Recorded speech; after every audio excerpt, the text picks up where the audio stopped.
नमस्कार साथियों। आज हम लोग नाइन्थ क्लास का चैप्टर शुरू करने वाले हैं। ठीक है ना। नाइन्थ क्लास में जो सबसे पहला मैं चैप्टर पढ़ाने वाला हूँ, हालांकि इसके पहले 2 चैप्टर ऑलरेडी खत्म है, लेकिन मैं तीसरे चैप्टर से शुरू कर रहा हूँ।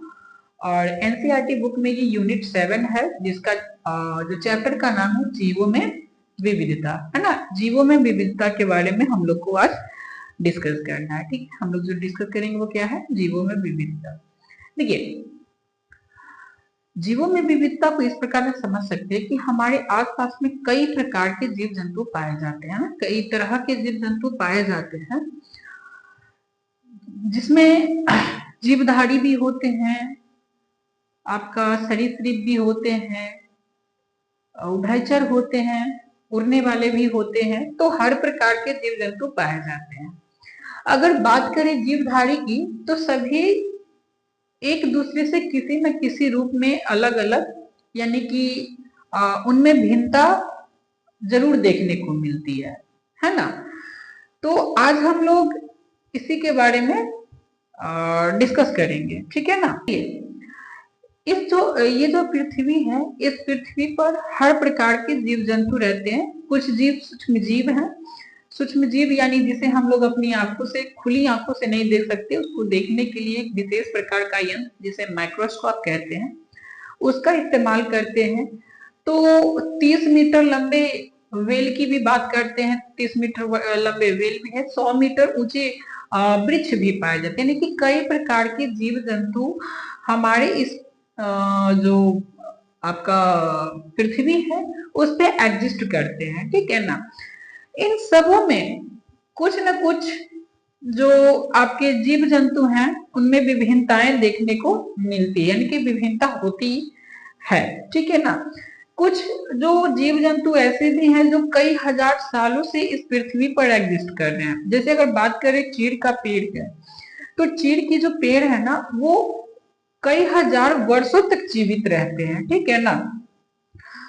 तो इसी प्रकार से अगर बात कर ले कुछ अन्य कीटों की, जैसे मच्छर, जिनका जीवन काल कुछ ही दिनों के लिए होता है, तो यहाँ पे कई प्रकार के जीव जंतु देखने को मिलते हैं, है ना। जो कि एक तो है कि कई हजार सालों तक भी जीता है, कोई है कि कुछ दिनों के लिए ही जीता है, कुछ ऐसे भी होंगे जो कुछ घंटों के लिए ही जीवित होते होंगे। ठीक है ना। तो ऐसे जो विविधता है वो रंगहीन जीवधारियों, पारदर्शी कीटों और विभिन्न रंग वाले पक्षियों और फूलों में भी पाई जाती है। कि हर प्रकार के जीव जंतु में ऐसी विविधताएं पाई जाती है। और हमारे आसपास में बहुत सारे जीव हैं जिनमें असीमित विविधताएं देखने को मिलती है ना। और ये जो विविधता है जिसकी वजह से जीवों का निर्माण हुआ है, ये एक दो सालों में नहीं, एक दो हजार सालों में नहीं, बल्कि इसमें लाखों वर्षों का समय लगा है। ठीक है ना। सभी जीवों को जानने और समझने के लिए हर एक जीव जंतु को समझना, हर एक वर्ग के बारे में समझना काफी ज्यादा कठिन है। अतः इसके लिए जीवों को ना कई प्रकार के वर्गों में बांटा गया है, जिससे कि उन जीवों को जाना, अध्ययन किया जा सके और समझा भी जा सके। ठीक है ना। इसमें जो सबसे पहले हम लोग बात करते हैं वह है कि जीवों का वर्गीकरण जो किया गया वो किस आधार पे किया गया, है ना। तो जीवों का वर्गीकरण का आधार, ठीक है, जीवों के वर्गीकरण के आधार, ये किस आधार पर जीवों को बांटा गया, है ना। क्या आधार है जिसपे कि जीवों को हम लोग अलग अलग कई प्रकार के समूहों में रखते हैं। तो जीवों के जो समूह हैं उनके वर्गीकरण का प्रयास आज से नहीं बल्कि प्राचीन काल से ही किया गया है। ठीक है। इनमें एक जो फेमस, जिन्हें हम लोग बायोलॉजी का जनक भी कहते हैं, जीव विज्ञान का जनक कहते हैं, अरस्तु, है ना। उन्होंने जीवों का वर्गीकरण उनके स्थान, उनके जल एवं वायु में रहने के आधार पर किया था। यानी कि वो किस प्रकार के स्थल पे रह रहे हैं, किस प्रकार के जल में, मीठे जल में या खारे जल में, किस प्रकार के जल में रह रहे हैं उस हिसाब से भी। और वायु है ना, जलवायु सिंपली कह सकते हैं, किस प्रकार के वातावरण में वो निवास कर रहे हैं, इसके आधार पर सबसे पहले जीवों को वर्गीकरण किया गया था। ठीक है ना। और ये है जो जीवन को देखने की बहुत सरल किंतु भ्रामक तरीका रहा है कि अलग अलग जीवों को बांटा जाए। अगर बात की जाए समुद्र में रहने वाले जीवों की, तो समुद्र में कई प्रकार के जीव जंतु रहते हैं, जिसमें एक प्रवाल है जिसे इंग्लिश में कोरल कहते हैं, वो भी पाया जाता है। आपका वेल हो गया, ऑक्टोपस हो गया, स्टार फिश हो गया, शार्क हो गया, कई प्रकार के जीव जंतु जो कि जल में रहते हैं, समुद्र में रहते हैं। ठीक है ना।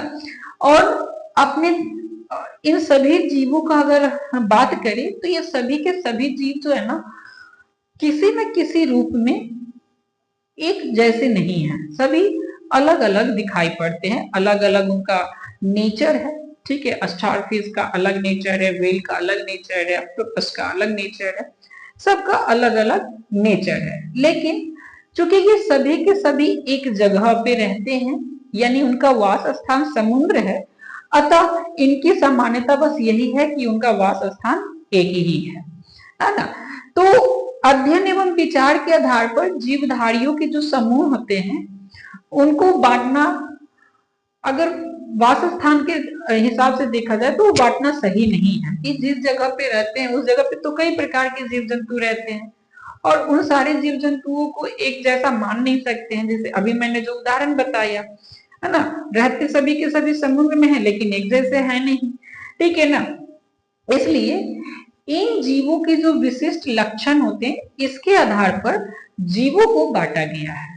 ठीक है, जिसके लिए बृहत वर्ग का निर्माण किया गया और उन्हीं वर्गों में इन्हें लक्षण के आधार पर है ना, उनके किस पे, तो लक्षणों के आधार पर बांटा गया है ना, उनके जो लक्षण होते हैं उसके आधार पर जीवों को बांटा गया, कई प्रकार के वर्गों में बांटा गया।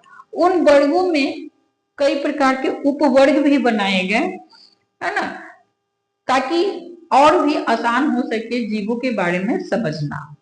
ठीक है ना। जैसे कि अगर बात की जाए हम लोगों कि मनुष्य के हाथ में 5 उंगलियां होते हैं, तो बेसिकली सभी मनुष्यों के हाथ में 5 उंगलियां ही होते हैं। लेकिन अगर बात की जाए कि मनुष्य दौड़ सकता है लेकिन पेड़ पौधे नहीं दौड़ सकते हैं, है ना। लेकिन ये दोनों में तो है ना कि सांस दोनों ले सकता है, भोजन दोनों कर सकता है। तो इस प्रकार से भी आधार जो लक्षण है उस लक्षण के आधार पर ही जीवों को वर्गीकरण किया गया, यानी कि उनके मौलिक लक्षणों के आधार पर जीवों का वर्गीकरण किया गया। ठीक है ना। जो कि जीवों के जो वर्गीकरण है उनके कोशिका के प्रकृति और उनके विभिन्न जो पारस्परिक संबंध होते हैं, इन्हीं की दृष्टिकोण से जीवों और पेड़ पौधों को भी बांटा गया। जैसे कि जो यूकेरियोटिक कोशिका होती है उसमें केंद्रक होते हैं, उसके केंद्रक के चारों ओर झिल्ली होती है। ठीक है, और उसमें कई प्रकार के कोशिकांग, यानी कि कोशिका के अंदर भी छोटे अंग जिसे कोशिकांग कहते हैं वो पाया जाता है ना। जबकि अगर बात करें प्रोकैरियोटिक कोशिकाओं की, तो प्रोकैरियोटिक कोशिकाओं में केंद्रक नहीं होती। ठीक है, उसमें कोशिकांग भी नहीं होती। तो कई प्रकार से ये इस प्रकार से जीवों और पौधे की जो है उसमें डिवाइड किया गया है ना, वर्गीकरण किया गया। तो देखिए कि कोशिका की अगर बात करें तो कोशिका कई प्रकार की होती है, जीव कोशिकाओं से बने होते हैं। आपने स्टार्टिंग में पढ़ा होगा, जाना होगा कि किसी भी जीव जंतु की जो मूलभूत संरचनात्मक और क्रियात्मक जो इकाई होती है वो क्या है, तो कोशिका है ना। तो कोशिका के आधार पर भी जीवों को बांटा गया, जिसमें एक ही कोशिका होती है, एक कोशिका जिसमें बहुत सारी कोशिका हो गई वो बहुकोशिकाएं जीव हो गई, है ना। अगर बात करें श्रम विभाजन, तो कोशिका के श्रम विभाजन के आधार पर भी जीवों को बांटा गया है ना। कोई जीव ऐसे हैं जिससे हमारे शरीर में कुछ खास कोशिकाओं का समूह है जो किसी एक ही श्रम, एक ही कार्य को संपन्न करते हैं। उसी प्रकार से अन्य जो कोशिकाएं हैं वो अलग कार्य को संपन्न करते हैं, तो इस आधार पर भी बांटा गया है। ठीक है, जीवों के जो शारीरिक संरचना ये जो है ये सभी के सभी विभिन्नताओं के अंतर्गत ही आते हैं, है ना, ये सब विभिन्नता होती है। ठीक है, इसके अलावा अगर हम बात करें भोजन जो है बनाने की क्रिया, उस पे भी, जैसे कि पेड़ पौधे होते हैं वो प्रकाश संश्लेषण की प्रक्रिया के द्वारा अपना भोजन तैयार करते हैं, और जो मनुष्य होते हैं या जो जीव जंतु है वो अपने भोजन के लिए किसी दूसरे पर डिपेंड होते हैं, है ना। पेड़ पौधे अपना भोजन स्वयं बना लेता है, लेकिन जीव जंतु अपने भोजन के लिए किसी दूसरे पे भी डिपेंड होते हैं, है ना। उसी प्रकार से, उसी तरह कि जंतुओं का जो शरीर होता है वो विकसित होता है और शरीर में विभिन्न अंग बनते हैं। अलग अलग जंतुओं में देखा जाए तो अलग अलग प्रकार के अंग है जो कि अलग कार्यों को संपादन करते हैं, जबकि पौधे में क्या है, इस प्रकार से अलग ज्यादा अंग देखने को नहीं मिलता। ठीक है ना, तो इस प्रकार से कई सारे लक्षणों को देखते हुए जीवों को अलग अलग प्रकार से बांटा गया है, अलग अलग वर्गीकृत किया गया है ना। इसी में हम लोग वर्गीकरण और जैव विकास जो अगला टॉपिक है वो पढ़ना है। क्या पढ़ना है? तो वर्गीकरण और जैव विकास। देखिए, जो सभी जीवधारी होते हैं, है ना, उनके शारीरिक संरचना और उनके कार्य के आधार पर उन्हें पहचाना जाता है और उन्हें वर्गीकृत किया जाता है। शारीरिक बनावट में कुछ लक्षण अन्य लक्षणों की जो तुलना में ज्यादा परिवर्तन लाते हैं। कुछ लक्षण ऐसे होते हैं ना जो अन्य लक्षणों की तुलना में ज्यादा शारीरिक परिवर्तन लाते हैं, शरीर में अलग प्रकार के अंग का निर्माण करते हैं। ठीक है, यानी कि कोई शारीरिक बनावट के अस्तित्व में आती है जिससे कि वो पूरे शरीर को प्रभावित करता है ना। शरीर के बनावट के दौरान वो लक्षण दिखाई पड़ते हैं, इसके आधार पर उन्हें हम लोग मूल लक्षण के रूप में जानते हैं। ये जो लक्षण ऐसे लक्षण हो गए ना जो कि बाकी सब लक्षणों से बिल्कुल अलग है, जिससे कि जीव जंतुओं को हम लोग क्लासिफाई करते हैं या पहचान सकते हैं, उसे मूल लक्षण के रूप में जाना जाता है। ठीक है ना, ये जितने भी जीव होते हैं इन सभी में परिवर्तन की क्रिया हमेशा चलते रहती है, कुछ न कुछ परिवर्तन होते रहता है, और यही कारण है कि इन्हीं सारे परिवर्तनों की वजह से आज कई प्रकार के जीव जंतु भी देखने को मिलते हैं, जिसे जैव विकास की अवधारणा उत्पन्न होती है। इसके लिए एक वैज्ञानिक थे जिनका नाम था चार्ल्स डार्विन, जिन्होंने 1859 ईस्वी में अपनी एक पुस्तक लिखी थी, जिस पुस्तक का नाम था द ऑरिजिन ऑफ स्पीसीज। क्या नाम? ऑफ स्पीसीज, ये पुस्तक का नाम है। इस पुस्तक में इन्होंने जैव विकास के बारे में, किस प्रकार से जीवों का विकास हुआ है उसके बारे में बताया है। जैव विकास की अवधारणा को वर्गीकरण से जोड़कर अगर देखा जाए तो कुछ जीवों के जो समूह होते हैं, ठीक है ना, उनकी शारीरिक संरचना में प्राचीन काल से लेकर के आज तक कोई खास परिवर्तन नहीं हुआ, अर्थात प्राचीन काल में जिस प्रकार से वो थे उस प्रकार से आज भी थोड़े बहुत परिवर्तन उनके शरीर में देखने को मिलता है, ज्यादा नहीं। लेकिन कुछ जीवों के समूह ऐसे हैं जिनकी संरचना टाइम के साथ साथ, ठीक है, पर्याप्त परिवर्तन दिखाई पड़ते हैं उनमें, मतलब टाइम के साथ साथ उनके शरीर में काफी ज्यादा परिवर्तन होते गए और वो पहले की अपेक्षा बिल्कुल अलग दिखाई पड़ते हैं। इट मीन कि उनमें परिवर्तन दिखाई पड़ता है। ठीक है ना, जिस प्रकार से अगर बात करें कि जीवों को आदिम अथवा निम्न जीव कहते हैं हम लोग, यानी कुछ जो जीव होते हैं वो काफी निम्न होते हैं, छोटे होते हैं, जबकि दूसरी प्रकार के जो जीव होते हैं वो उन्नत होते हैं, काफी ज्यादा विकसित होते हैं, या उच्च जीव वो होते हैं, उच्च कोटि के जीव कहलाते हैं। ठीक है ना, ये कैसे पता चला? तो ये पता चलता है उनके शारीरिक बनावट से, उनकी विभिन्नता से। अगर बात की जाए तो कालांतर में, यानी कि पहले कभी ऐसा था कि केवल और केवल इस पृथ्वी पर एक कोशिकीय जीव, अगर बात करें उसके पहले की बात करें तो इस पृथ्वी पर कोई जीवन नहीं था, अगर ऐसा माना जाता है। बहुत सारे ऐसे वैज्ञानिक थे जिनका कहना था कि इस पृथ्वी पर कोई जीव जंतु निवास नहीं करता था। उन्होंने इसको प्रयोग के द्वारा भी समझाया है। उनका कहना था कि इस पृथ्वी पर कोई जीव जंतु निवास नहीं करता था, और दूसरा कि यहाँ पे ऑक्सीजन और जो कार्बन डाइऑक्साइड है वो अपने मूल रूप में नहीं था, जिस वजह से देखिए जीवों को एग्जिस्ट करने के लिए कार्बन और ऑक्सीजन होना जरूरी है। तो पहले कार्बन और ऑक्सीजन अपने मूल रूप में नहीं था, इस कारण से यहाँ पे जीव एग्जिस्ट नहीं करते थे। लेकिन कुछ ऐसे फेनोमेनन्स हुए, यानी कि इस प्रकृति में कुछ ऐसी घटनाएं घटी जिसकी वजह से, ठीक है ना, स्टार्टिंग में केवल अमीनो अम्ल, अमोनिया ये सब ही पाए जाते थे। तो प्राकृतिक घटनाओं के कारण इनमें कुछ परिवर्तन हुए, ये अभिक्रिया किए और सबसे पहले प्रोटीन का निर्माण किए। आपको पता होना चाहिए कि जो कोशिका का निर्माण होता है वो प्रोटीन से होता है ना। तो सबसे पहले किसका निर्माण हुआ? अमीनो अम्ल से प्रोटीन बना। हाँ, क्या बना? प्रोटीन बना। तो प्रोटीन का निर्माण हुआ। वो जो प्रोटीन है बहुत हद तक धीरे धीरे विकसित हुआ और विकसित होकर के एक कोशिकीय जलीय जीव के रूप में पनपना शुरू हुआ, ठीक है ना। इस प्रकार से एक कोशिकीय जीव का स्टार्टिंग फेज में निर्माण हुआ और वो धीरे धीरे विकास करते करते आज इतने प्रकार के, ठीक है ना, इतने प्रकार के जीव जंतु देखने को मिलते हैं, ठीक है। कई हजार करोड़, कई करोड़ कह सकते हैं या कई लाख कह सकते हैं, जिनकी जानकारी तो हमें है, और बहुत सारे ऐसे भी जीव जंतु हैं जिनकी जानकारी हमें नहीं है। ये जो विकास का क्रम है, इसी विकास के क्रम को हम लोग जैव विकास कहते हैं। क्या कहते हैं? जैव विकास कहते हैं।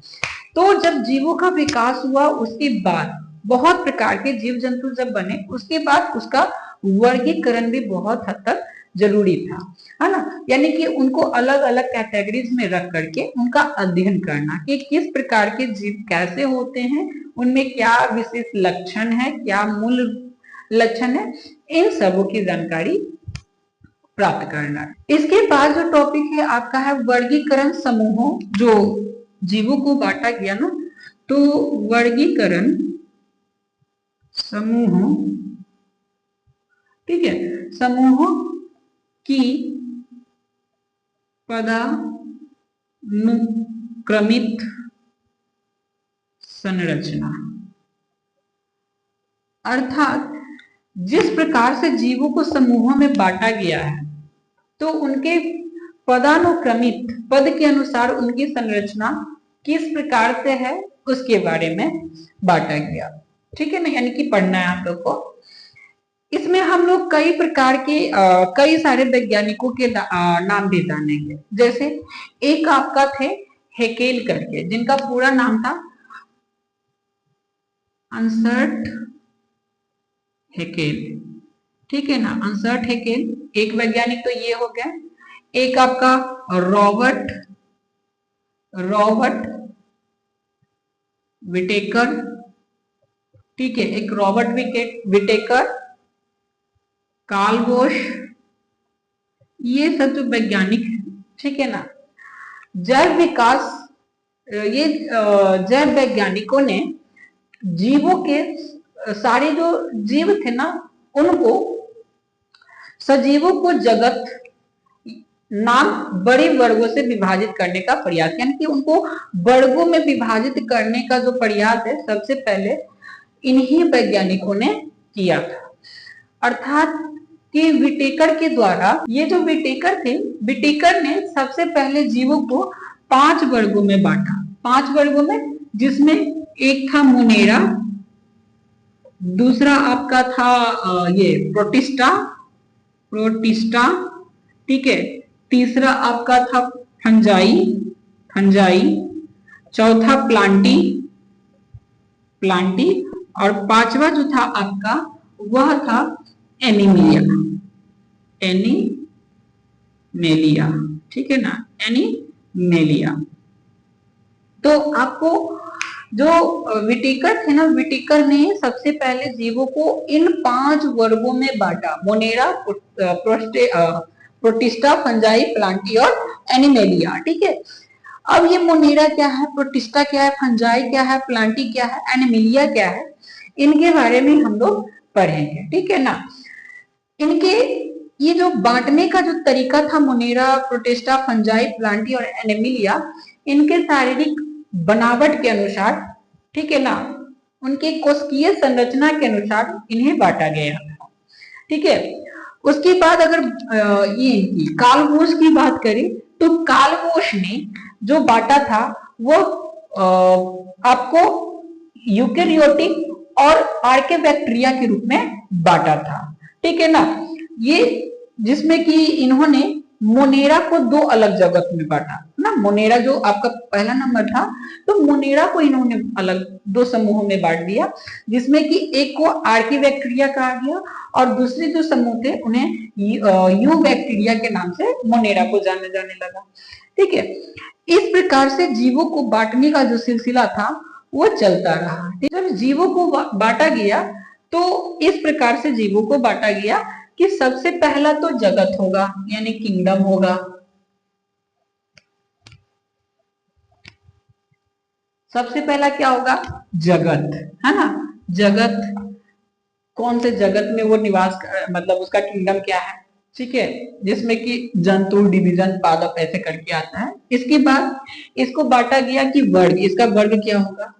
ठीक है, उसके बाद इसका गण क्या होगा, गण। ठीक है, कुल, कुल, उसके बाद वंश, ठीक है ना, वंश और जाति। ठीक है, इस प्रकार से 1 2 3 4 5 6 इन 6 वर्गों में बांटा गया। सबसे पहले पता करते हैं कि वो किस जगत का है। पादप जगत का है कि आपका ये जीव जगत का है, जंतु जगत का है, सूक्ष्मदर्शी है, सूक्ष्म जीव है, क्या है, किस जगत का है। उसके बाद फिर उसका वर्ग क्या है ना, जगत में भी कई प्रकार के वर्ग होते हैं, तो वर्ग क्या है, फिर उसका गण क्या है, उसका कुल क्या होगा, उसका वंश क्या होगा, और फिर लास्ट में उसकी जाति। जाति मतलब स्पीसीज। जैसे हम लोग जो है एनिमेलिया में आते हैं, मानव प्रजाति में आते हैं, मानव जाति में आते हैं। इस प्रकार से बड़े से छोटे करते गए, यानी कि बड़े समूह को कई छोटे भागों में भी बांटा गया, ताकि अध्ययन करने में, जीव जंतुओं को अध्ययन करने में काफी ज्यादा आसान हो सके। ठीक है ना, अगर बात करें हम लोग वर्गीकरण की, तो आधारभूत इकाई यहाँ पे जाति को माना गया है ना, इस वाले में आधारभूत किसको माने, जाति को माने। ठीक है, तो इस प्रकार से जीव जंतुओं को कई वैज्ञानिकों ने अपने हिसाब से अलग अलग करके बांटा था।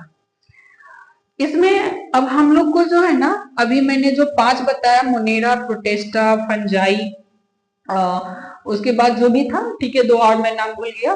तो इस प्रकार से जो 5 बांटा गया है, जो विटिकर के द्वारा बांटा गया था, इसके बारे में हम लोग अब अध्ययन करेंगे। ठीक है ना, तो इसको अध्ययन हम लोग नेक्स्ट वीडियो में करेंगे, यानी कि नेक्स्ट वीडियो में इसके बारे में एक एक करके 5 के बारे में हम लोग समझे कि ये मोनेरा क्या होता है, प्रोटिस्टा क्या होता है, फंजाई क्या होता है, एनिमेलिया क्या होता है। ठीक है ना, तो आज के लिए इतना ही।